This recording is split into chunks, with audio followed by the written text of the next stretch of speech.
everybody. I'm Sean Reynolds from Sportsnet, about to be joined by Ken Weeb from Sportsnet. Together, we are Kenny and Renny, and this is the Kenny and Renny post-game show after a game that I think I'm going to need to compartmentalize the good and the bad of this game, because we all know about Sean Reynolds' brooding pessimism. This is gonna be a Sean Reynolds brooding pessimism version of the Kenny and Renny show. Yes, he's returned. He's got something to say. He's got beef with the way the Winnipeg Jets played this game. But I will say it's not a traditional one of those shows.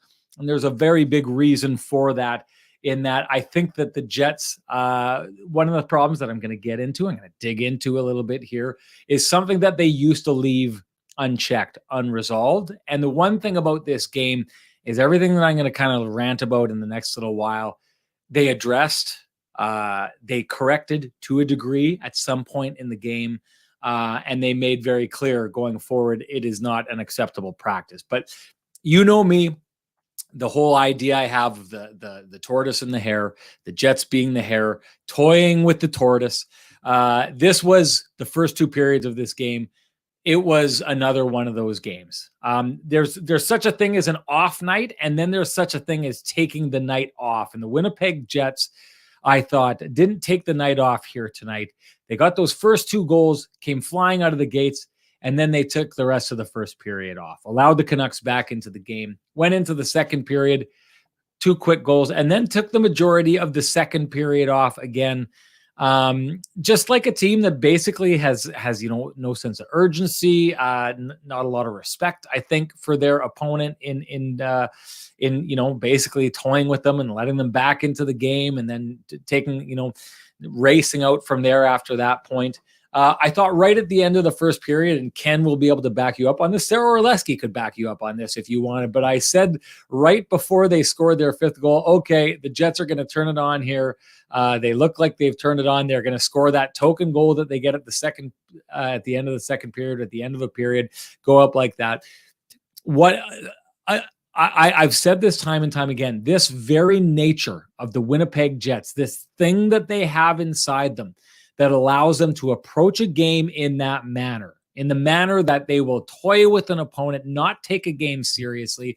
Yeah, I know there's a lot of you out there who have always said from the beginning, oh, here he goes again. They scored 7 goals. What else does he want from them? Well, what I want from them is them to play a style of game that is going to have success in the playoffs. And what I love about how the Jets responded to this was they showed up in the third period. They corrected it in the third period. Their goaltender picked it up in the third period. So they fixed this the right way, got back to the kind of game that they should be playing within that game. Whereas in years past, the Jets wouldn't have. They just would have kept cruising. They would have got that fifth goal. They would have played more pond hockey in the third period. They probably would have won that game because, let's be honest, the Vancouver Canucks are not going to the playoffs. They're not a very good team. We're going to talk about it here tonight.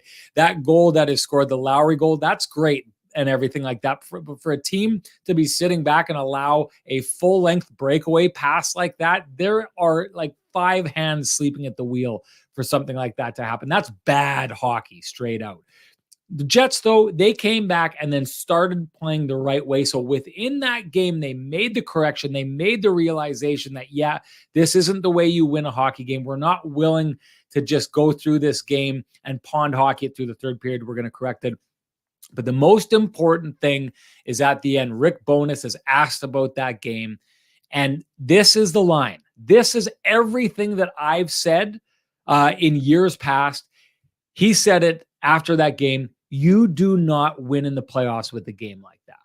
And I know a lot of you will say, yeah, okay, so the Jets leave that behind and then they go to the playoffs and they play different. Well, they don't.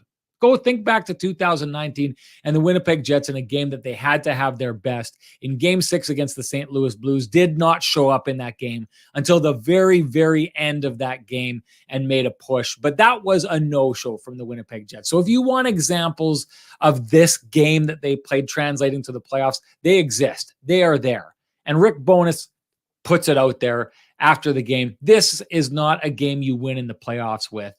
And the thing I like most about it is he'd said about this, you tell the guys, you try and correct these kind of games, because the Jets have had these games earlier on in the year. This was a very part of the Jets' DNA in years past. And it's what Rick Bowness is trying to root out. And he said as much in his comments after the game. He said, we said to them, you can't be doing this anymore. And they go out and then they do it again. And he said, you can't be doing this anymore. They go out and they correct it and then they do it again. And it's been that pattern. But the best part about this, and one of the reasons the Winnipeg Jets are where they are, is because when they falter like this, when they let that old Winnipeg Jet style of not taking the opponent seriously, not taking the game seriously, when they let that bleed in, Rick Bowness is right there after the game saying in a 7-4 loss, basically his entire press conference is about everything the Jets did wrong in that game, because he's not going to sit by and let that happen.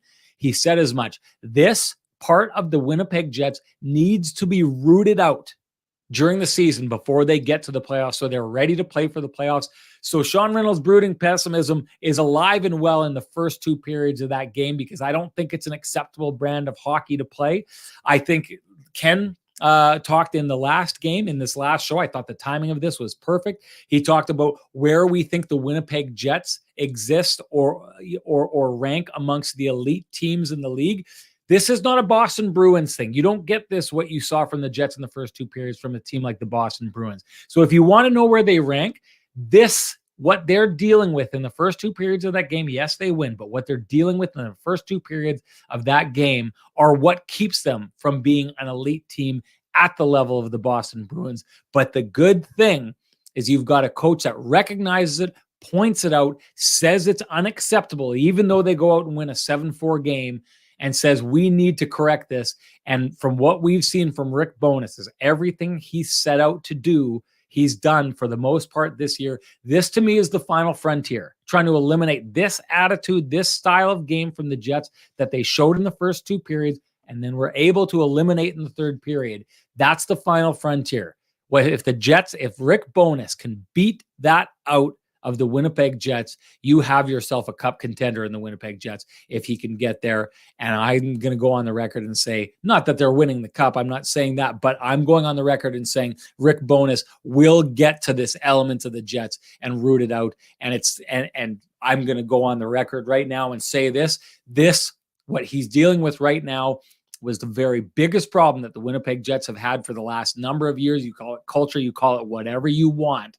But that was the problem that was always existent within the Winnipeg Jets over the last number of years. It's the thing they need to kill to make it to the next level. That's my take on it. For the take of the guy who is going to come in and maybe challenge it, maybe not challenge it, maybe agree with it. We'll see.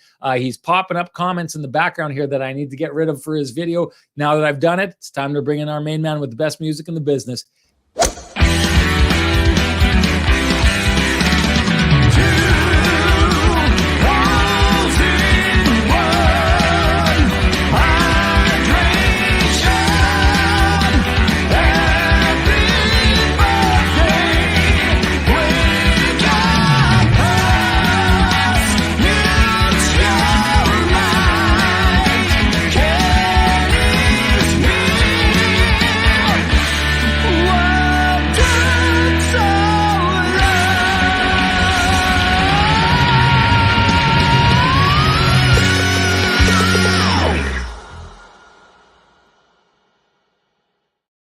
Ken, my friend, I had a feeling you were going to bring the A game with the suit tonight. I knew it was going to happen, so I had to bring the A game as well. I had a little time, so I decided to head home to see if I couldn't cut the commute out of my time here tonight. And sometimes I like to get a little more comfortable when I get home, slip into the T-shirts and stuff like that. But with you bringing the suit game the way you are tonight, I had to make sure I was bringing it as well, so I left the suit on. Vittorio Rossi special. If you want to look like Kenny and Renny, you know what you got to do. Head on down to Corridon Avenue and go see the boys at Vittorio Rossi Clothiers. Frank and the boys, they'll do you up right. Hey, Sweet Lou has already gained legendary status. We'll talk about him later on. But Sweet Lou heads to Vittorio Rossi. If it's good enough for Lou, it's good enough for you. See what I did there, Kenny? I took the Lou advertisements. I turned it into a Lou / Vittorio Rossi cross-promotion. Good job. Tell them Kenny and Renny sent you. You should also remind folks Kenny and Renny sent you. Exactly. Ken, how are you doing tonight? What do you think of the game? Fantastic. I knew you would be smiling when we opened, even with Sean's brooding pessimism, when Rick Bonus delivered the quote to your beautiful question in the post-game show. You knew that it was going to be a good day for Sean Reynolds. You saw two different teams out there. You saw the team that we wanted to be in the first 11 minutes of the first period. And then he went on to say a whole bunch of other things. When you get into the playoffs, you can't play like the way we did today. It's as simple as that. You can't.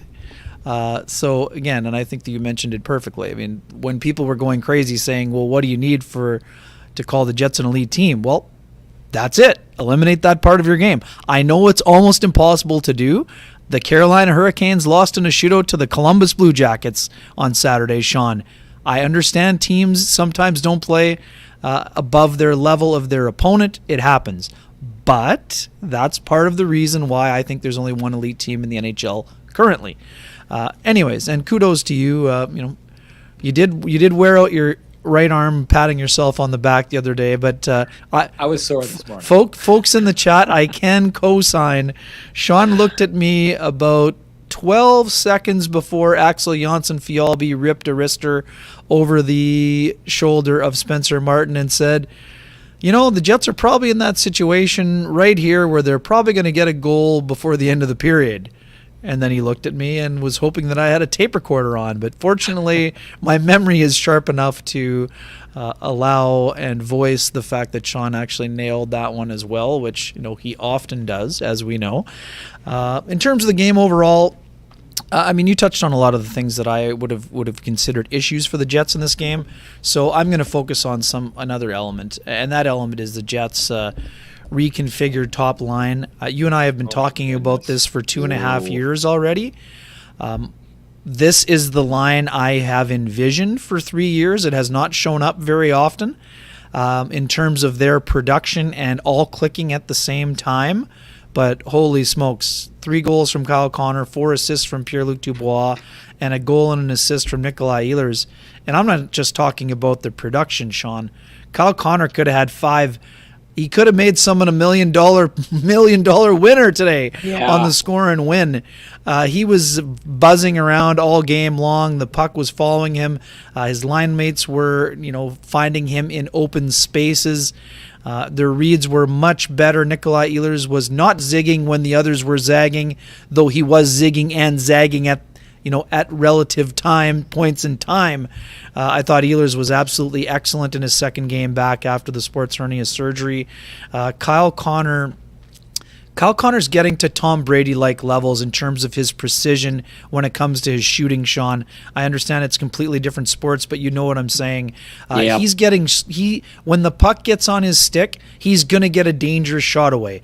Once in a while, it might miss the net or it might hit the goalie. The odd time, the goalie might make the save. But to me, Kyle Connor is starting to get dialed in, and that is something that's scary for the opponent. I'm not quite sure that my prediction of 50 will come true, but it's a whole lot closer to coming true than it was after 13 games when Kyle Connor had 2 goals and one of them was in an empty net in the opener. So that's an encouraging sign for the Jets. Absolutely, Nikolai Ehlers. That's the Nikolai Ehlers that they need. And again, I'm not saying the Jets need Nikolai Ehlers to have 3 points every single game. What they need him to do is be dangerous the way that he was tonight. And again, he's just easing himself back into the lineup, Sean. That's a 15-minute game for Nikolai Ehlers. Nikolai Ehlers is going to be playing 20 minutes when he gets back up to speed and when the games really count and matter.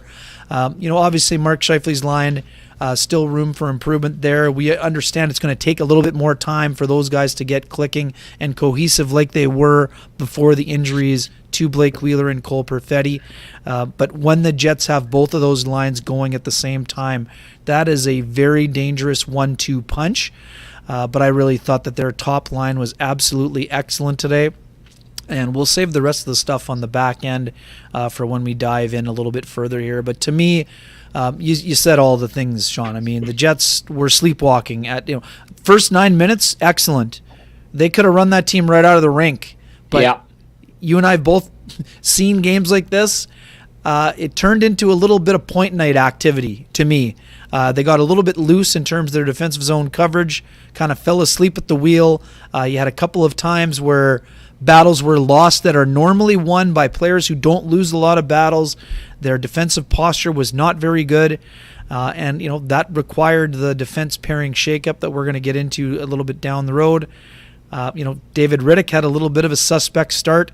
We didn't have to ask Rick Bowness about the challenge. Obviously, Bo Horvat was in 3 steps ahead of time, but that was not a great start for Riddick. I thought he kind of got sharper after the disallowed goal because of the coach's challenge that was successful for offside. But there were a couple of kind of loose ones that were allowed by Riddick. But I'm with you. I thought Riddick in the third period stepped up his game, and his teammates stepped up in front of him as well.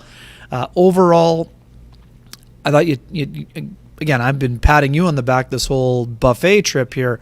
I thought you captured it perfectly. I don't think the Jets underestimated their opponent or took the game off. It was just an off game. But even in an off game, the Jets showed elements of the team that they are and want to be. And then they really locked things down in the third. Once they got the 5-4 lead, it was not a contest anymore. Even though they had to get a shorthanded goal to get the insurance marker, and then eventually got the Kyle Connor hat trick goal to make it a 3-goal game. I just didn't think the game was in question after the Jets got that 5th goal from Axel Jonsson-Fjällby. You know what? I love it. I love it that our chat room is recognizing this. I mean, Julie Sue says they played down to a lesser team and then just outskilled them when they needed to, which isn't a great game plan. T. Mackey, I think, absolutely nails this. A superior team versus an inferior team. Jets knew they could score at will and got lazy in other parts of their game. Bones gave them a kick up the bum, and they got it together in the third. I think that's the first time I've ever said that's a metaphorical kick for yes. folks out there, just to be sure. Yes, but I like it that and hey, this is what you need. You need a coach like Rick Bowness who can kind of lay this out and can kind of explain to people why a 7-4 win is sometimes not necessarily a good thing. It's not the win that's the problem. It's the things that happen within that game and the problems with it. I love that the chat room is seeing this. I don't think there were a lot of people that saw this in the years past and saw that there were these issues that were underlying that needed to be addressed. And one of the reasons why is because they had a head coach who really didn't talk about it. And one of those things has to do, we know this about Paul Maurice, it's a coaching style, and there's a lot of coaches that take this style. Paul Maurice did not ever like to introduce a negative in the media. He thought that, I don't want to go on the record and sorry, not on the record. I don't want to go and say what he thought because I don't know what he thought. My take is that he thought if you introduce a negative into the media, then we talk about it. And then all of a sudden people are talking about, like David Riddick had a bad first 2 periods. And then, well, now you're going to get it into a player's head, right? I think that was his take on it. One of the things I like, and I was walking out of the game with Kevin Sawyer, and we were talking about this and the difference between the old coaching regime and the new coaching regime. The one thing that I always said about this was like Rick Bowness talks about the problems, and I think that him talking about the problems is a show of confidence. People would think it's the other way around. You would think that a coach talking about what his players did wrong and what they did poorly, the way that he did for the majority of the post game tonight in the 7-4 victory, would be a way that you create poor confidence. I counter and I say Rick Bowness is okay in a 7-4 game introducing negatives and talking about the things that were wrong because he has confidence in his team, because he says this is a problem, but we're going to address this problem, and I know that we can beat this problem. So I can talk about the plays that these guys took off. I can talk about the lack of effort and where it existed. I can do all these things that we never really heard about under Paul Maurice because his take on it is I can drag the skeleton out of the closet because I know that we're going to slay the monster when we do expose it. I just think the other side of it created a monster that never got slayed, and I thought it was one of the biggest problems for the Jets. Moving on, your Lamplighter of the game, Ken. Yeah, I mean, with all due respect to Axel Jonsson-Fjällby's game winner, which was a very good shot that probably should have been stopped, I'm going Dylan DeMello. A lot of folks, including Michael Remus, gave me a bit of a online trashing for not giving it to DeMello and with his first goal in forever. I will provide the Lamplighter to Dylan DeMello. And it was only possible because of an excellent play by Axel Jonsson-Fjallby, who took a pass from Dylan Sandberg up the boards, pushed the defense back, created an odd man rush, made a nice drop pass to Dylan DeMello, who absolutely roof daddies his shot past Spencer Martin for that 6th goal. I thought that was a fantastic play all around. And although I did like a lot of the goals and there were some really nice passing plays, as mentioned, while the Jets top line produced 4 goals and 10 points, I think it's the Dylan DeMello shorthander for the Lamplighter for me this evening, brought to you by the good folks over at Trans-Canada Brewing Company. I like it. Before we go too far, if anyone knows Kenny's water bottle, can someone please check in on him? He's agreed with me 3 times today. He must be so sick with a fever or something like that right now. He's all over my takes. Usually he's trying to tear them down.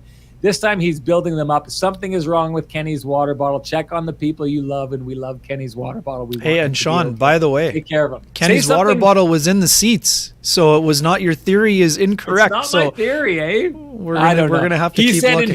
He said in his section. Oh, his section may still be the enough. section that I think of here. But we when he gets back in, we'll have to say something nice about Vilja Heinola.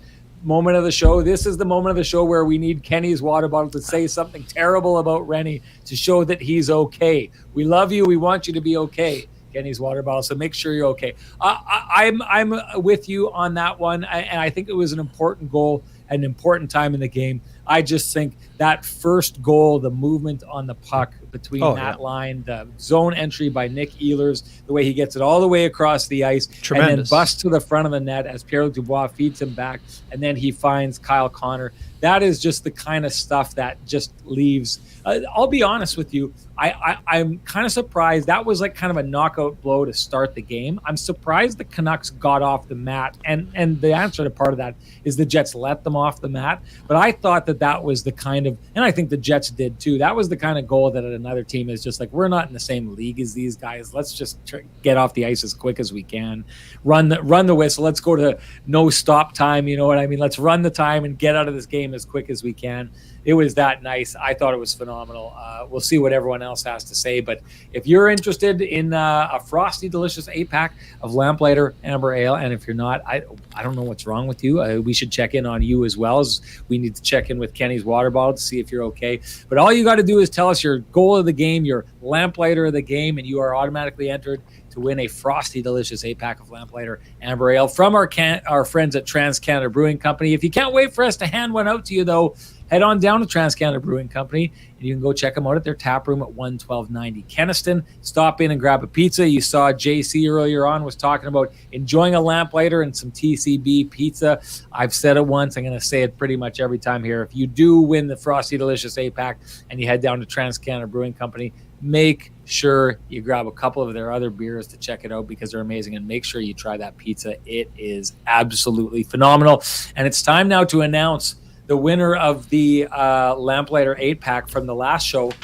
But I need to edit that last line, Ken, because the previous 8-pack was not claimed. So it's a 16-pack for this show. Steph B, who I believe is Steph Ballingal. Steph B, you are on the clock to claim a Frosty Delicious 16-pack of Lamplighter Amber Ale because the last one went unclaimed. You are on the clock. Direct message me at SN Sean Reynolds. Send me your full name and your email, and you will receive a voucher for 2 Frosty Delicious 8-packs of Lamplighter Amber Ale. Make sure Steph you get can pick those up, Sean, when she comes to the live show that's sold out Steph for January 21st. is going to be at the live show, and Steph has also hopped in the queue for one of the later shows as well. So if she doesn't want to take an extra trip, she can come on down and grab it there. But congratulations, Steph. If it is Steph Ballingal, I believe it is.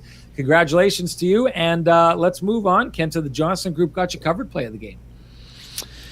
Yeah, for me, it's the pass by Brendan Dillon to spring Adam Lowry for the breakaway that results in the Morgan Barron tap-in after the Lowry move goes off the post. But that play's not possible without the stretch pass. As you mentioned, it meant that a bunch of Canucks were asleep at the wheel for that play to occur. But I thought the pass by Dillon, who was, provided 2 of the 5 points from defensemen this evening, I thought that was a really sharp play.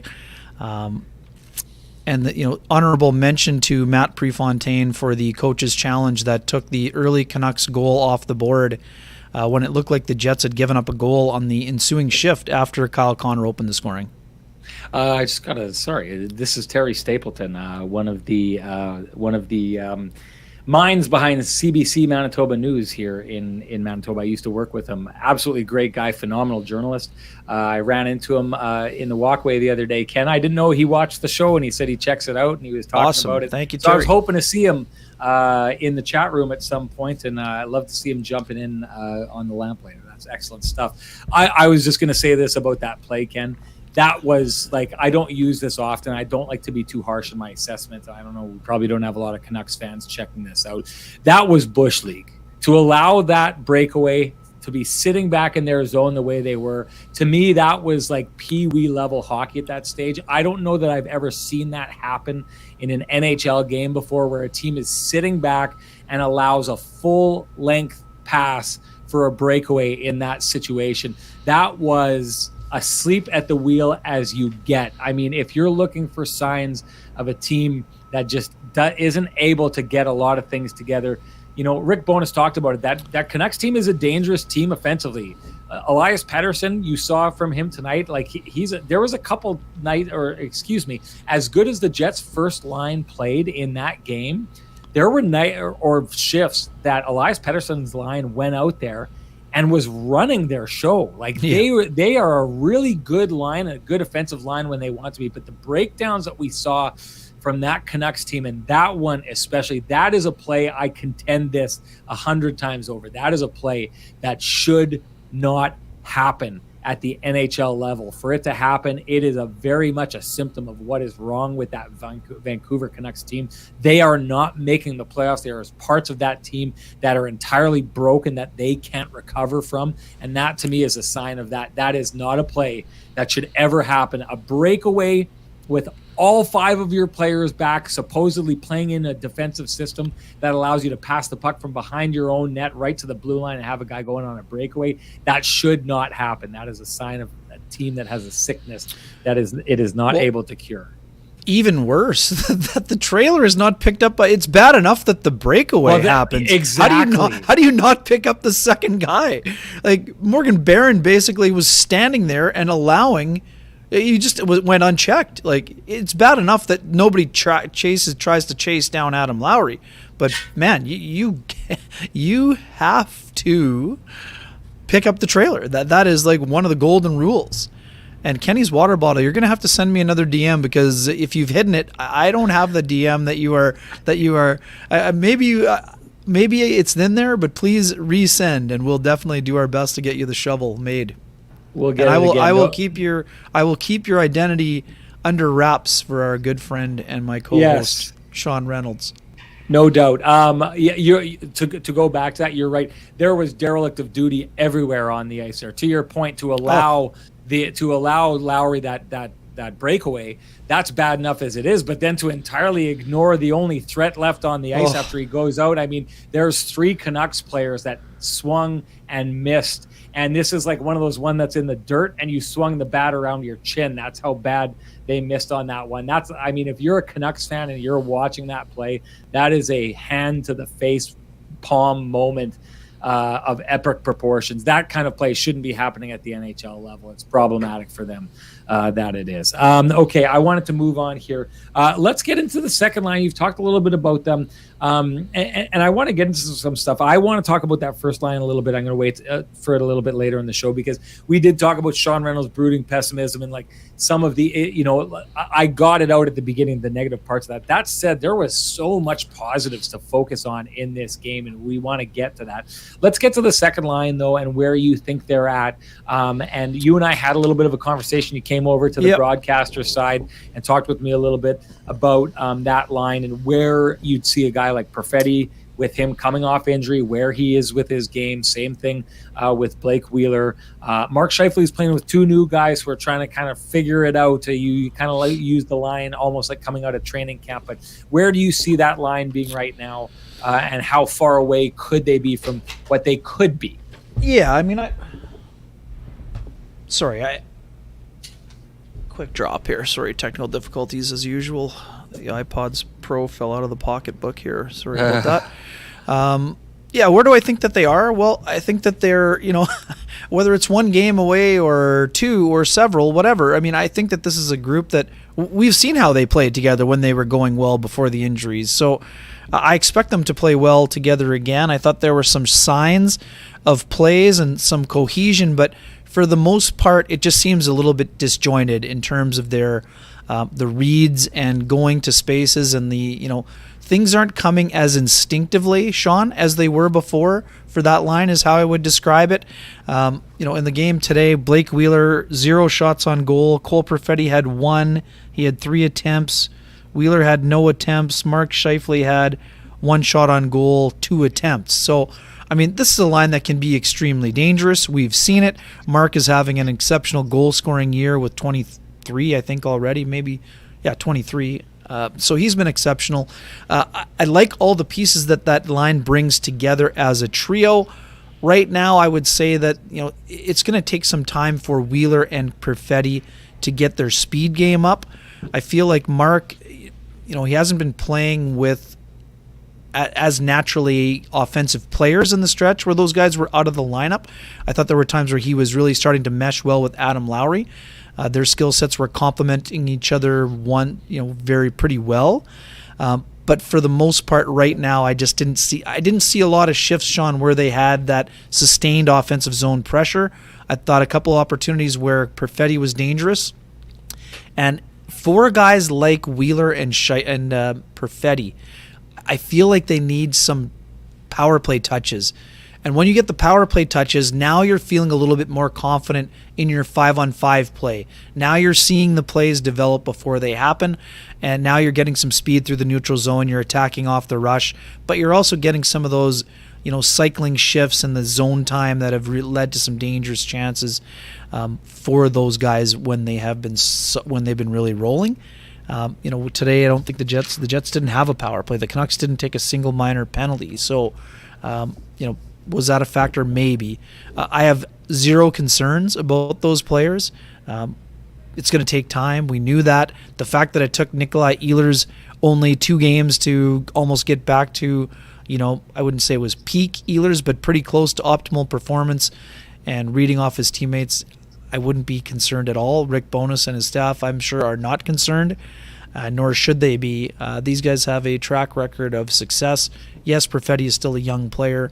I expect him to continue to be dangerous as the games roll along here. And, by the time during this road trip at some point, I would think that we're back talking about, these are lines 1A and 1B for the Jets. And here's the other part, Sean. On a night where the second, let's call him the second line for lack of a better term right now, or let's call him 1B, whatever you want. On a night where they weren't as dangerous, the Jets got a third line goal and they got 5 points from the defenseman. And they got a fourth line goal. So, I mean, that's what other thing that really good teams do, dare I say elite teams do. When your top 6 isn't having to carry the load every single night, you get complementary scoring. You get offense from the defense, and you find a way to get the job done.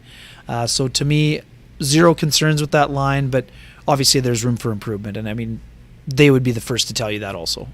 So my take on Perfetti as he starts out here is I think when we talk about getting back up to the speed of the game, I think the challenge for him isn't necessarily the speed of his feet, because that's not really necessarily his game. The challenge for him is the pace of the game and the decision-making process that comes with it. And what I feel I'm seeing from him right now is that his decision-making is just a little bit of a step behind. And I think we hadn't seen it in the previous game, but I think what we're seeing from him a little bit tonight was he started to kind of toss the puck out and make a little bit of hope plays just to try and get things rolling, trying to make something happen, trying to guess where to go with the puck rather than having that instinctual where your mind just makes the decision before you know what you're doing. Your hands are moving and making a pass in a direction. But I think the one thing that I would say, I know I said it's not a foot speed thing with him because that's not necessarily his game. The one thing I would say is I feel like a lot of the time, and there was a play where he just kind of seemed lost in his own zone the Canucks got a real good chance out of it. And you saw when the play stopped, there was a bunch of Jets around the net kind of protecting the net. And Cole Perfetti was just kind of standing off to the side in no man's land in a spot that wasn't necessarily, it didn't look like he was accomplishing a lot of anything. And I mean, this doesn't work for everybody. And keep in mind where this is coming from. Rick Bowness or Scott Arneal or a million people could tell you, have a better idea maybe of what to do. But one of the things that I've heard quite often with players like that is they get their hands going and they get their brains going by getting their feet going. Right. And it's one thing that I haven't necessarily seen from Cole Perfetti so far is him doing that thing where he's just busting and moving and getting going. And then sometimes you get the puck, and because you're moving fast, lanes are opening quicker. And so you're able to move the puck quicker kind of thing. It just seems to me that he's like a little bit bogged down. I don't think it's that he doesn't have the capability to it's not that he doesn't have the capability to skate fast at this moment. I think that he's sitting around and kind of waiting for something happening. And because of that, he's never really getting started. So I would think that that's maybe what we're seeing a little bit from Cole Perfetti at this moment. With Blake Wheeler, I think it's just as simple as this. There's a lot of ways in which we've said this, Father Time wins all battles. But right now, Blake Wheeler has found a way to still be feeding Father Time in the corner for the most part during this season. But the one place that I always think that you'll see is, and I think we saw it at the beginning of the year, and a lot of people said to me when I said this at the beginning of the year, Blake is a notoriously slow starter and has been at points in his career. But my personal take on this is when you're at the age that Blake Wheeler is, it takes a little bit longer to get going, right? Once he gets up to speed and gets his stride going, he's dangerous. And I think that's what we saw before he went out with his injury. He was dangerous and playing some of the best hockey of his career. Not sure if it's Kenny who's out right now or if it's me who's out. Was that you or me out, Ken? Ken? Okay. Ken has... I'm here. Ken, do you lose? Was that you out or was that me out? Sorry, I was out, sure. I think. Sorry. Okay, I'll start. My thing went black. Sorry about that. My screen went off. No problem. I wouldn't mess with your. I don't think it's that bad. The helicopter in the background. So, okay. I wouldn't mess with your. With your audio. Just to go back to Wheeler. When you're of that age, you can still be an effective player. We see it around the league with players. But I think for him to get taken out of the lineup, it takes a little bit of time to get back to speed. And I think that that's just an age thing. He wouldn't admit to that. He would never use it as an excuse. My guess is he'd probably be upset with me for saying it, or at least very vehemently disagree with me for having said that. But I think this is just a fact of the matter. When you get a player who's of the age, he's 35, 36 years old, you take him out of the lineup, it's going to take some time for them to get back up to speed. Whereas we see from a player like Nick Ehlers, who's walked into the lineup, his speed is already extremely dangerous. And I would say this, what I said about Cole Perfetti, I think that he's kind of waiting for something to happen rather than just going out and skating and trying to make something happen. Nick Ehlers is not waiting. Nick Ehlers has gone out and been like, I'm the guy who wants to skate and track down pucks, and that's what he needs to do on that line to get more puck touches, right? Because Pierre-Luc Dubois gets his puck touches because he goes out and he bullies people, he takes the puck, and then he just doesn't let you take it off him. So he's going to get time with the puck on his stick by the very nature of him being what he is. Kyle Connor is up to speed right now. He's been playing good hockey for the entire year, so the puck is finding him very easily. If you're Nick Ehlers and you want to carve out some time and space and time to have that puck on your stick with those two players on your line, you better get going. And he's got going. I just thought his night tonight was as good as things were for Kyle Connor, as good as it was for him to get the first star of the game, and as good as I think Pierre-Luc Dubois was all over again. I mean, geez, we were talking about it. Is this guy going to get 100 points this season the way he's going? I think 47 and counting. I was most impressed with Nick Ehlers tonight. Maybe I'm giving him the tiebreaker with those other guys because this is a guy who's had it's his second game out. He's come off injury. He really hasn't played a lot of hockey this year. For Nick Ehlers to look like what he looked like tonight, for him to make the passes that he made tonight, for him to get on the scoreboard the way he did and do that on just his fourth game of the year and his second game since he's returned from injury, boy, oh boy, what is he going to look like when he hits his absolute top speed. It's going to be scary. I think what we're seeing, Ken, right now is Kyle Connor, who I think we all thought had a slow start to the season, is back to playing the best hockey we've ever seen him play before. I think we're now seeing at this moment, and it's a pretty obvious comment if you ask me, we're seeing the best version of Pierre-Luc Dubois we've ever seen before. But my take on this going forward, throwing on the tinfoil hat and making a guess on this, my take is that we are going to see what we are about to see over the next little stretch of hockey here is the best version of Nick Ehlers that we have ever seen before, and that line sure has the potential to be something. Yeah, no doubt about that. And like I said, I mean, Blake Wheeler had a great start to the year. I would not be concerned with him. I would expect him to be kind of back up to speed here over the course of this road trip. Ehlers, fantastic. But the only thing for Ehlers is now he's got to do it on a consistent basis. I think that he will. He's been eagerly, patiently waiting to get back into the lineup. I know it's been a challenge to have to wait. I think that this is something that like I said, we've been expecting this line to be able to generate for a very long time. So to me, I think it's just a matter of time before their skill sets. And I liked what Kyle Connor said. They think the game similarly. And, Ehlers was, really complimentary towards Dubois' ability to draw defenders to him and then find a way to find his line mates open. And really good job by Dubois to create that turnover on Kyle Connor's hat-trick goal, right? I mean, he stole the puck from Pettersson. It goes to Ehlers. Ehlers finds Connor in front of the net, and he buries it. So I think there's enormous potential for that trio, and I think that there's really good potential for that Scheifele line as well. And I think they're really going to start to click here on this trip. And, let's, where are we at? We got 42. Yeah. Well, what I'd like you to do is I'd like you to give a shout out to our main man. Yeah. For any of the folks in the chat, or you listening later on the podcast, if you have any real estate needs, you can contact our main man, Lou Ferlin. If you're looking to buy your home, if you're looking to buy a new home, looking to sell your current home, just curious about what the places are going for on your block or in another area of the city, Lou Ferlin is the guy to help you at Royal LePage Dynamic Realty. You can reach him at 204-791-9971 or at the office, 204-989-5000. His email is lou@louferlin.ca. That's LOU@LOUFURLAN.ca.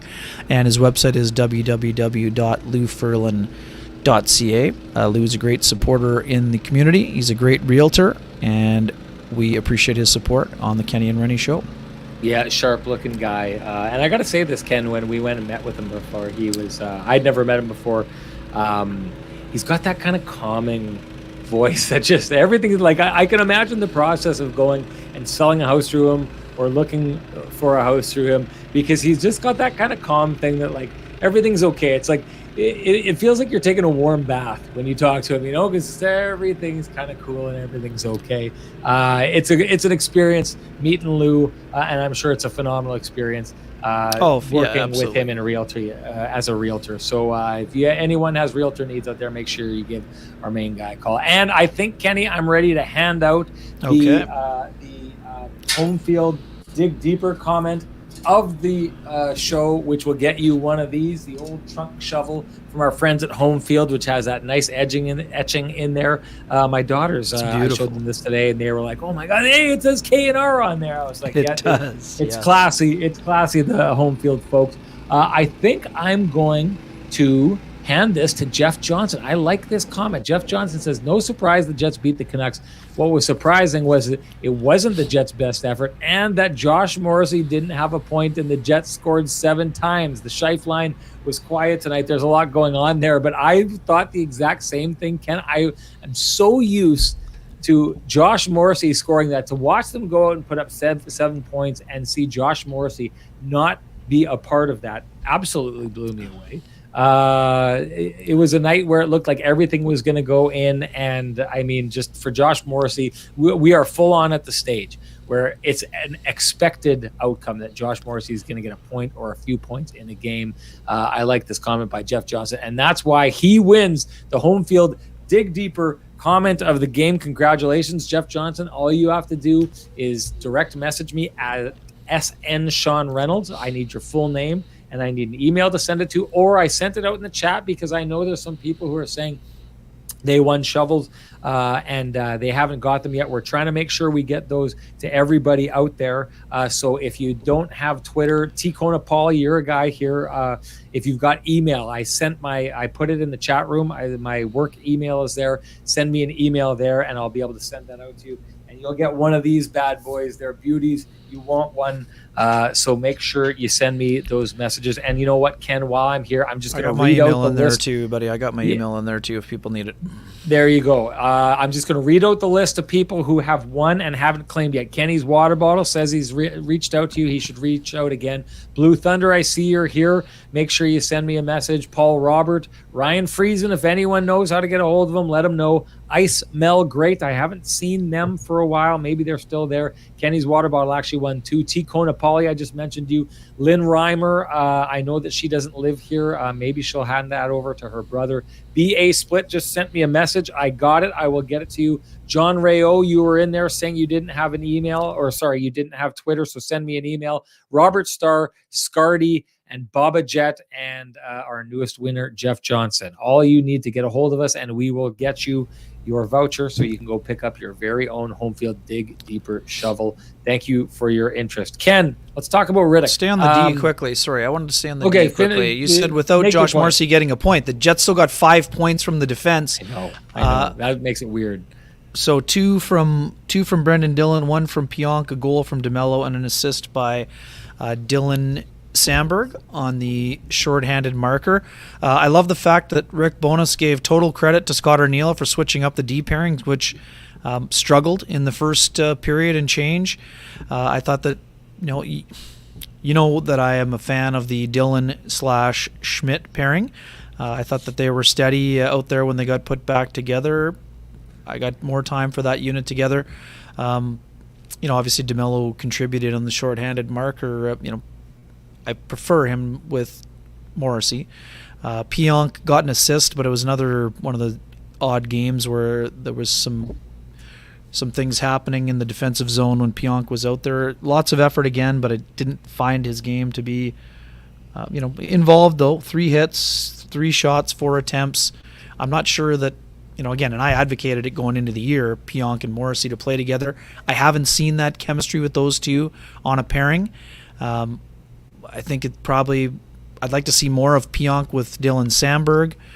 I'd like to, Morrissey is a guy who, plays with DeMello, and his best minutes have been with DeMello this year. So I would imagine that they'll be going back to that group when the road trip begins against the Detroit Red Wings. But the fact that group still got 5 points, including a big shorthanded goal without Morrissey contributing, and that's not anybody sounding the alarm bell. I mean, I was talking about it with Steven Stamkos on Friday, Sean. I mean, Stamkos blown away that Morrissey has not gone consecutive games without recording a point this season. We're at game 40. This is a defenseman that's on pace for 90-ish points. That's hard enough to do for a forward, let alone a defenseman, is what Stamkos said. He was just incredibly impressed by the decision making, and John Cooper also raving about the season that Josh Morrissey is having. So, yeah, I mean, I just want to get that quick thing about the defense. It'll be interesting to see how they run the defense pairings, and the other thing I'll be curious about, if Saku Menelainen was in a regular jersey yesterday at practice, Sean, if Menelainen is activated, I would imagine that Ville Heinola could be on his way back to the Moose.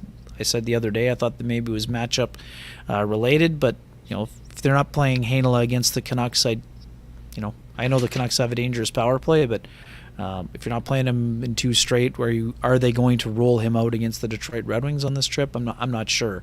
It'll be interesting to see how that unfolds, obviously. You brought up a couple of things there that I want to go, because we do have to talk about Riddick, and I do want to quickly talk about the Jets PK. We'll get to that before it's done. I just wanted to make a couple points that you were talking about. When Steven Stamkos is talking about being blown away by what Josh Morrissey is doing, keep in mind this is a guy who's played alongside Victor Hedman for the majority of his career. Victor Hedman will be in the competition for being the best defenseman of his generation, and this is a guy that Steven Stamkos has spent almost his entire career with. So if you are being blown away by the performance of a defenseman and you have got to witness a generational type defenseman on your blue line for the entirety or for most of your career, I mean, that's saying something. What Josh Morrissey's doing right now is special. It's crazy, and that's why it seems so strange that he just didn't pitch in tonight, especially with 5 defensemen getting in on the action. The other thing I wanted to talk about, Kenny, you and I had a conversation about this on the outside of it. Let's go back to the whole idea of what everyone was talking about when it came to the Jets being elite or not. The one thing I will say is this. It's something that only a number of fans of teams would have seen, like Chicago Blackhawks fans, the Tampa Bay Lightning fans. Maybe you could throw the LA Kings fans in there or the Pittsburgh Penguins fans. But when you watch your team go all the way to a Stanley Cup final and see like the kind of style of hockey that they play, you kind of get to see a team at a level that most other people don't. So the funny part about it is, and I will say this, John Cooper's reaction to that Jets loss the other day was not what you would have thought. Everyone here was talking about it being like a measuring stick game. They were talking about its intensity. Cooper thought his team played atrocious in that game. And I will say this, I don't want to give them a pass on that. And I don't want this to be one of those things where, the Jets didn't play good. The Tampa Bay Lightning just played really bad. I thought the Jets were, the more mature team in that game. I thought they were the more competitive team. But the one thing that I had thought last season, when the Tampa Bay came rolling into town and lost to the Winnipeg Jets, most of you will remember that game, is, boy, it sure didn't look like the Tampa Bay Lightning team that I've had the privilege of covering through a lot of this streak in the playoffs that they've won these cups. And the answer to that is because it's not. Like the team that rolled in last year and lost to the Jets didn't at all resemble the team that Ken and I had covered in the playoffs last year in the cup final.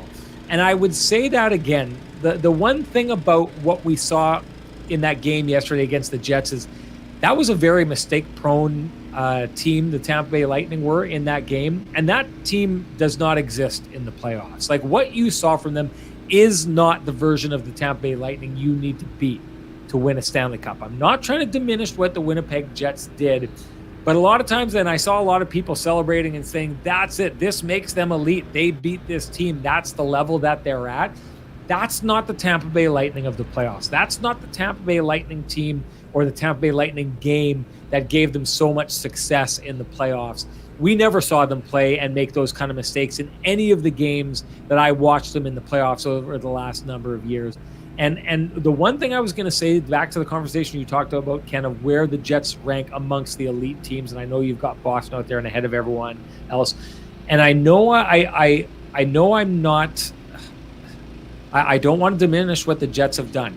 One of the important things about the Jets game today was the success they had at 5-on-5, because when we saw them beat the Tampa Bay Lightning in that last game, I still contend this, in that last game, the Tampa Bay Lightning were the superior team at 5-on-5.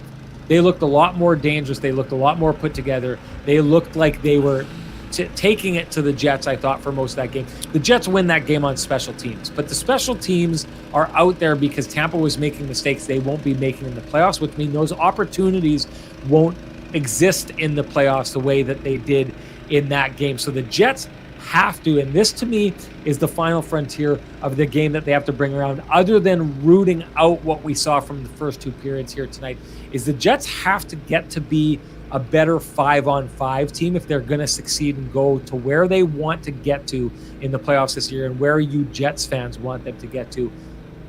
The important part of that is what we saw from that Jets top line tonight is 5-on-5 success, right? Like that line, I think, is going to take the Jets 5-on-5 numbers and really start spiking them, because that's going to be a line that doesn't need to wait for a power play in order to score. That line is going to be able to go out and get it done.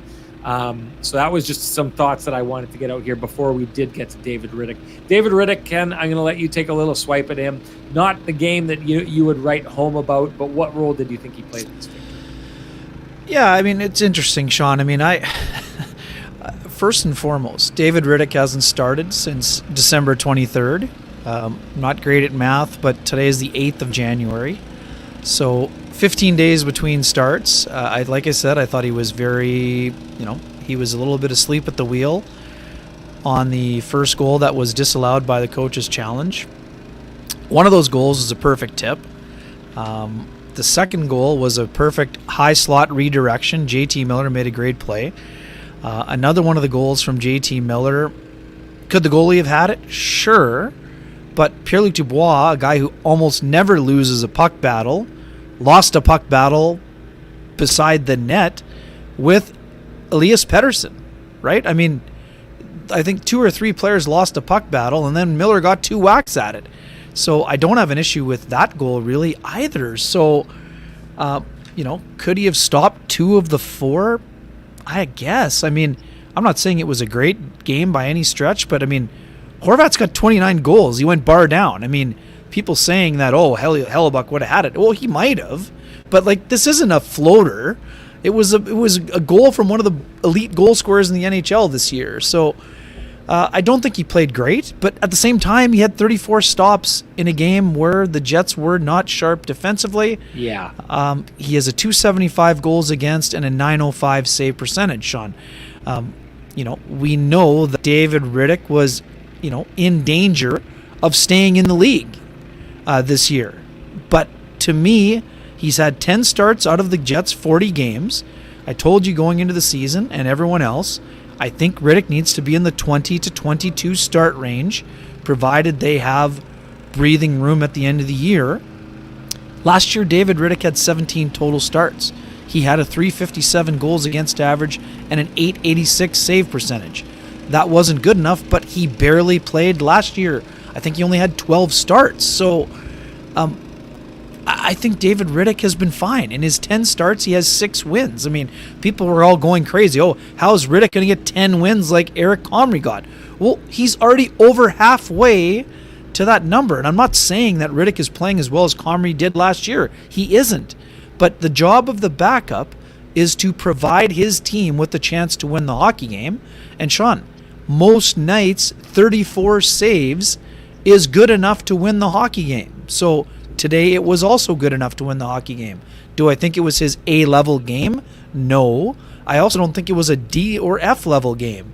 I think it was a mediocre game, but he played well when it mattered, and he was better than the other 2 goalies that were at the other end. So ultimately, that's really the only thing that matters. And I mean, somebody asked earlier in the chat, why did the Jets play David Riddick today? Well, David Riddick's going to play against the Pittsburgh Penguins on Friday. So you're not going from December 23rd to next Friday and asking a guy to make 35 saves against Sidney Crosby and company. That's why he played today. And Sean, we say this all the time. If a team can't play its backup against a bottom 10 team, that backup shouldn't be in the league, right? I mean, teams have to play their backup goalie. Sometimes they have to play them against a playoff team. But otherwise, they play them in a back-to-back situation or at a time where their number one guy needed a breather. And today was Connor Hellebuyck loves afternoon games, Sean. He would have loved to be in the net today, but he needed a break. He had played a bunch of games in a row, and in order for the Jets to not run him into the ground, they needed to start David Riddick. I think David Riddick was sharp enough. I don't think he was sharp. He got the job done, and I expect that this game will help David Riddick play better on Friday when he plays for the next time. Is it possible the Jets flip-flop Hellebuyck and Riddick for Buffalo and Pittsburgh? It's possible. I don't expect that to be the case. I expect Connor Hellebuyck to start in his home state against the Detroit Red Wings. I expect him to play against the Buffalo Sabres, who have suddenly won 8 out of 10 games and are 4 points behind the New York Islanders in the race for the second wild card. So Rick Bowness talks about it all the time. He's worried about the team's 5 to 10 game blocks, not where they sit overall. And the Sabres are one of those sneaky teams, Sean. They've been below the line now for a long stretch, but they've got games in hand. And I think they're plus 22 in goal differential. So generally speaking, those teams find a way to get over the playoff line. So I expect Hellebuyck to be in for the next 2. Riddick will need to play better against the Pittsburgh Penguins. There's no doubt about that. But in this 10-game block, I would say David Riddick is at expectation, somewhere in the neighborhood of that, wouldn't you? 6 wins, I would say, is exceeding the expectation. In terms of his play, I think David Riddick has been an adequate backup so far. Can he play better? Of course, but I would say that he's been adequate so far. Yeah. Well, I mean, here's something. You and I were sitting there up there, and we were kind of batting around the possibility that maybe Rick Bowness would pull him and put Connor Hellebuck back in there. Yeah, I didn't think he would, but I didn't think so either. And especially because, I mean, if there's a game where you think like your team is going to be able to score your way out of trouble, it's against that team in the way that they were playing tonight and the way that their goaltenders were playing. Like, he didn't have a good night. David Riddick didn't have a good night, but he didn't have as bad a night as the goaltenders for the Vancouver Canucks had. I mean, I like the Ehlers goal, and I think the Ehlers goal is an example of what he's capable of. But that's also an example of a goaltender entirely sleeping on what a player is capable of. I mean, I knew he was coming from behind the net and going to go around and go put it far side. That goaltender looked like he was entirely unsuspecting of him taking that shot. This is a night I think that Rick Bowness needed to stand behind his goaltender, and he did, and it's good. And what the payoff was that David Riddick came out in the third period and played his best hockey at that time. Now, we have on this very program numerous times talked about Connor Hellebuck in games where he lets in a couple of bad goals. It doesn't happen often, but when he does, quite often what he does is he shuts the door after that. Now, it was a bunch of goals. It was 4 goals, and I think the optics of the first goal that he allowed that was disallowed because of the offside just adds to kind of the way people feel about this game. But David Riddick had a really good third period. There were a couple really high quality chances for the Vancouver Canucks that if he would have let them go in, maybe, just maybe, Vancouver would have got their act together enough to actually make a push and pull out this game and win it 6-5 or 7-6 or something like that. He showed up at a time, I'm not going to say the right time, because the right time would have been in the first or second period, but there was a point at which he finally said, okay, my team has got my back. I'm going to have their back from this point going forward. And he pulled it off. I think you got to give credit for that, because we've given credit to Connor Hellebuck in the past for having had bad games. And then all of a sudden, the third period, he shuts it down. The Jets come back and they win that game. So you got to give, if you're going to give credit there, you got to get it. You have to give credit here. David Riddick was better than the goaltenders on the other side of the ice from him tonight, which is what he needed to be. And I think, to your point, the amount of shots that he faced, it's really not as bad as it looked. And it did look bad at one point in that game when he'd allowed, I think it was 4 goals on 18 shots or something like that. It looked bad at some point, but if he ends up having 34 shots and only allowing 4 goals, it's not a banner night, but it's enough as a backup goaltender, I think. And it's definitely enough when your team is going out and doing what they did there. So yeah, I guess it's a long way of saying, I understand why fans would have apprehension. I think I saw someone on Twitter say, oh man, if Connor Hellebuck goes down, this team is toast. I'm not fully in that camp. But this isn't the kind of game that inspires confidence in your backup. But at the same time, I do think he played a hand in this win, because there's a couple saves there in that third period that could have turned that game back in Vancouver's momentum for the third time. And that could have been problematic for the Winnipeg Jets. Before we go, I am actually going to jump on this one here. We love to handle conversations from the crowd. Doug Henderson says, Renny, what's your version of a big swing before the trade deadline? Ken, I'm going to go with something. I'd like you to do that as well before we shut this down. For me, I think they need a big forward, and I've talked about this, a Jonathan Toews type.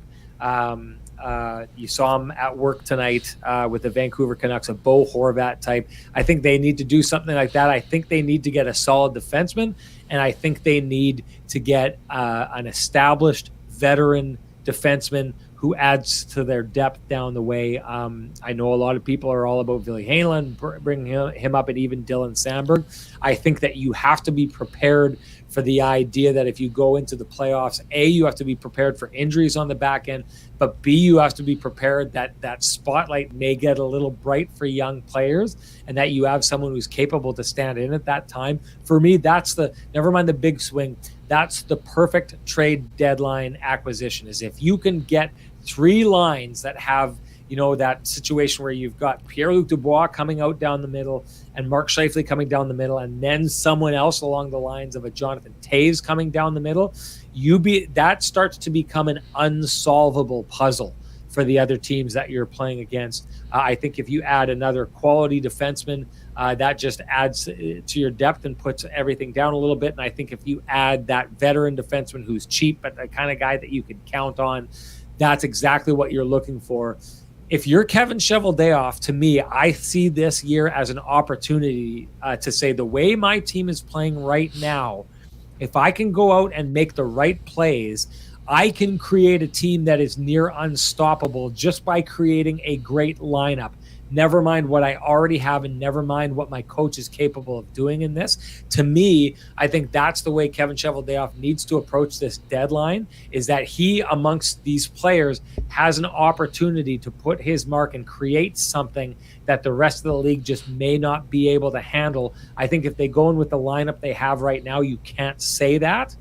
And that there's other teams out there that have better lineups that could put it all together at the right time and play a game and get past the Jets based on that. You don't want that to happen. So if you're Kevin Cheveldayoff, I think a big-time center who can add to that center depth, I think a decent defenseman to go up there, and then a depth veteran defenseman who's on the cheap is exactly what you need to do. If he pulls that off, I give him all the credit in the world, and my take on whether or not this team is capable of winning a cup takes a huge bump up the ladder. Ken?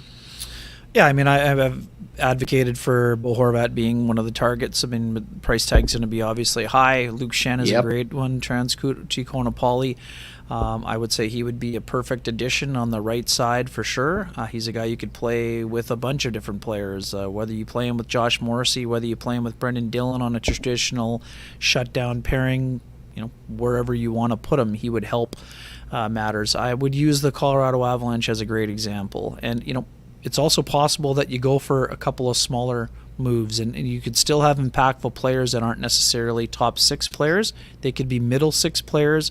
They could be fourth line players. The reason I mentioned Colorado, Sean, last year they went out and got Arturi Lehkonen.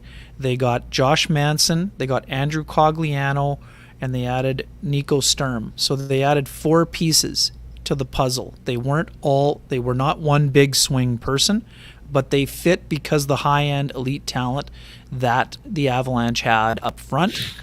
Josh Manson bolstered the top 4 on the back end, and they did a nice job of supplementing their depth. So to me, also too, the Tampa Bay Lightning would be another example. For my Weebs World Weekly NHL column, I wrote about Brandon Hagel. Last year, people were like, why are the Blackhawks giving up 2 first-round picks and 2 high picks previously in Radish and Boris Kachuk for Brandon Hagel, who was having a great year, had 21 goals.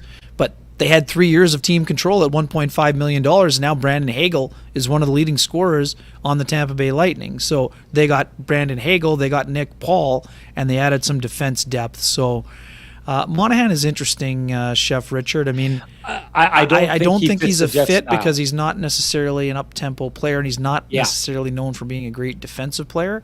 It's an interesting thought. I don't think he fits. One person I would say, Sean, that I've been doing a little bit of research, trying to get things ready. I think I know I've mentioned Ivan Barbashev. I still think he'd be a perfect fit. I wonder if a guy like Nick Bonino could be a fit here, given what he did with the Pittsburgh Penguins. He also has Central Division experience with the Nashville Predators. He's a guy that might be able to supplement that fourth line. He's a guy that's killed penalties in the past. He has some skill. He's not overly physical, but he is feisty, so I wonder there. It'll be super interesting. I mean, these are lists that I'm going to be locking down on the next little while here, but I still think that those are the kind of players that would be kind of on the radar. But, I mean, every team that thinks they can win are going to be looking at those type of players. So it'll be fascinating to see how this deadline is approached by the Winnipeg Jets. And some people were asking, thanks to Avco Cup, who mentioned the Jets are 1 point ahead of their 2017-18 pace, where they had a 114-point season and made it all the way to the conference finals. So we'll keep in mind how they finished that season. They were were a wagon on fire down a very steep hill at that time. So I'm not saying it's the same. What I'm saying is it's impressive. To be ahead of that pace to get to finish ahead of that pace, because they were just. And they don't have to be at that pace. Even if they get to 100-point pace, that's an impressive season. Yeah. I just wanted to say something here. T. Konopali or someone said something along the lines of going to get someone for cheap. That, to me, that's the thing, and it's one of the things here that I always get a kick out of any fan base when they make trades. It's always like their idea of a trade is like, hey, why don't you give us your very best asset? We'll give you our 4 most problematic assets. How does that sound, right? Take all our problems and give us all your benefit, right? That's usually the way a lot of fans will build things up here. I know T. Konopali had said something about getting Josh Anderson for cheap. This is the one thing I'm saying, and this is the one thing, I think he's got to do it this year, and I honestly think that he is going to take big swings this year.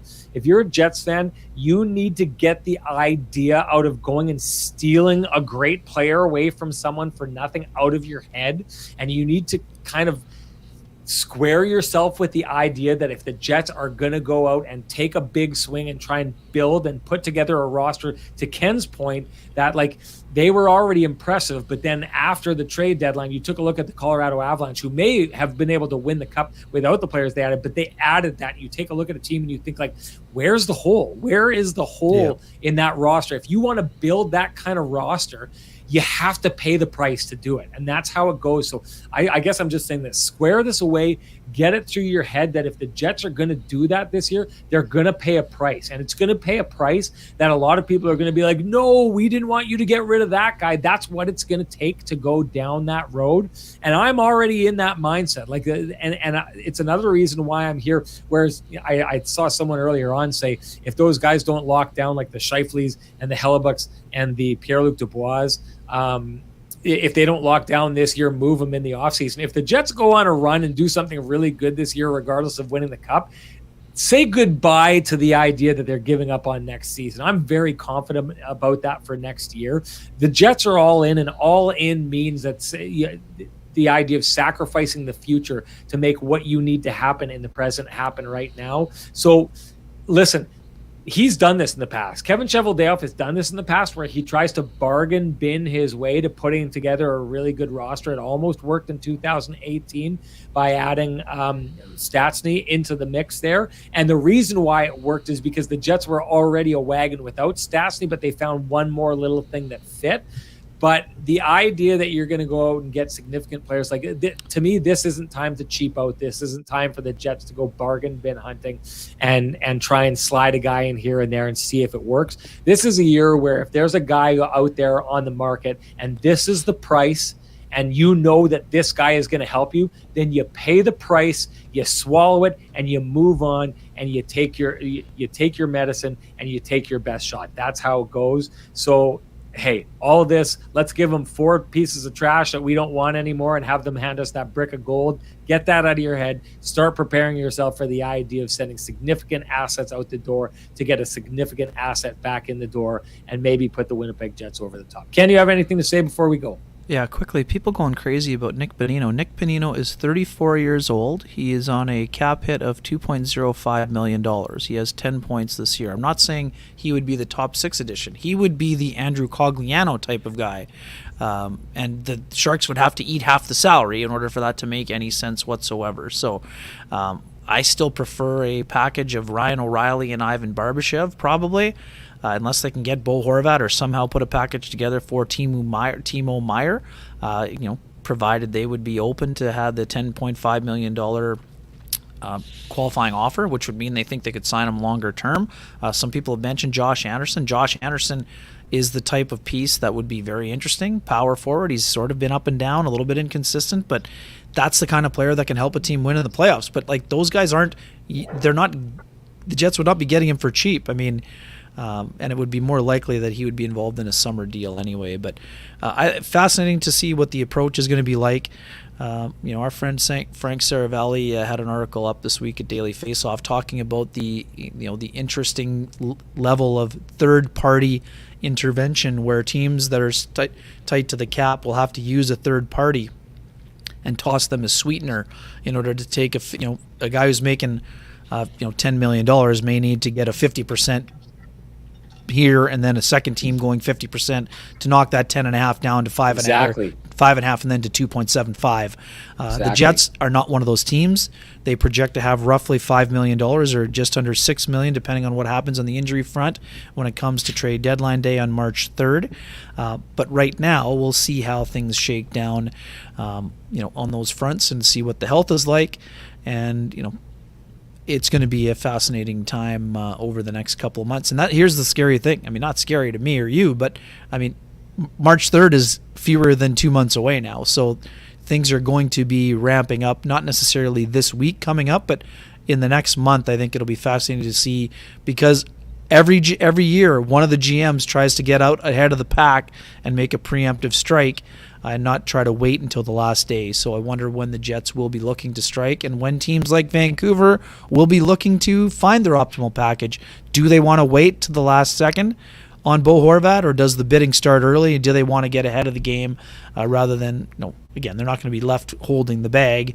Horvat's going to move before the deadline unless they can sign him. But I think it'll be fascinating to see how all teams operate when it comes to the deadline this year. And the Jets have a decided advantage over some of those teams that are in LTIR or right up against the cap. They should have a little bit more flexibility and wiggle room.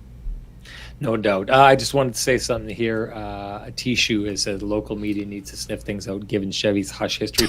Listen, this has got to come from somewhere. This is how this works. Kevin Cheveldayoff doesn't tell anyone anything, and then when he makes a deal, he calls Darren Dreger at TSN. If it's coming from any other source, that means that source got it from somewhere else. This is just the way this works. This isn't a hustling thing. This isn't anything. This is a locked up thing that has happened from the very day that Kevin Cheveldayoff took over this team. That's how it works. So if you're getting sources from elsewhere, it came from other people or from other teams or other GMs that have been approached by Kevin Cheveldayoff.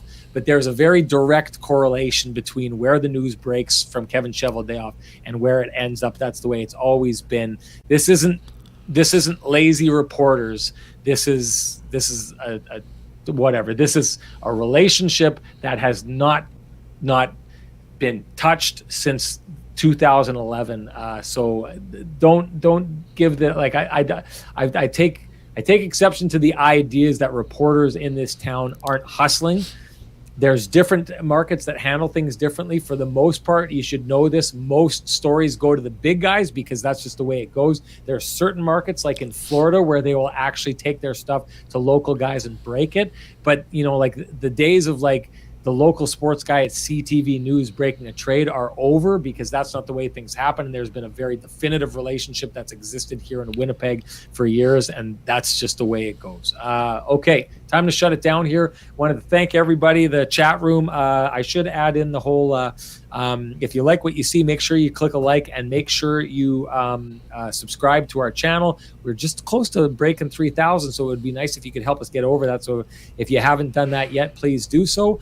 Wanted to thank you, Ken, for doing a great job. Thank you to the chat room for, as always, doing a great job. All of you who I shouted out for the Dig Deeper Shovel Awards, make sure you get a hold of myself or Kenny somehow. You want one of these. They're beauties. They're absolutely great. And on top of that, I just wanted to make sure I ended the show like I always do. If you appreciate the conversations that are happening in these spaces, please appreciate our sponsors who make sure that these conversations keep happening in this space for us. That's Vittorio Rossi, TransCanada Brewing, the Johnson Group, Lou Furlan, and Home Field. Thank you so much to them. Support them if you can, and make sure you tell them Kenny and Renny sent you. If you do, that's it for us, Ken. Next game is when? Next game is Tuesday at Detroit. I'll be there. You'll be there, okay. And then the game after that is Pittsburgh on Friday night. Is that how it goes? No, Thursday in Buffalo, then Pittsburgh. Thursday in Buffalo. Okay, I will be sidelining the game down in Pittsburgh before I get seconded over to do the Hockey Night. Oh, right. I'm going to see you in Pittsburgh. Yeah, I'll see you in Pittsburgh, and then I do the Ottawa Senators and Colorado Avalanche game on the Saturday night. So we're about to head out on the road and try some stuff out. Thank you so much. We'll be doing shows from the road, people. Hope to see you then, and we hope to see you Tuesday as well. Thank you, everybody. Thank you very much, everybody.